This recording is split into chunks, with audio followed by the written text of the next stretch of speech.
हा बाबू, लगेच देते हा बाबू. काळजाचा तू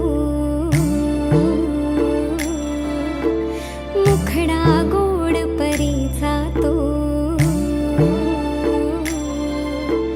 तुकडा काळजाचा तो मुखडा गोड परीचा तो तळहाताचा पाळणा मी करते तुला नीज सानुले झोप गोडुले जोजविते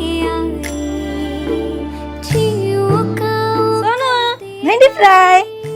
ये. तर तुमची मुलं भेंडी खात नसतील तर अशा पद्धतीने भेंडी बनवून बघा. कमी तिखटाची गरम मसाला आणि मीठ मध्ये फ्राय करा. नक्की आवडीने खातील आणि लहान मुलांसाठी भेंडी चांगली असतात.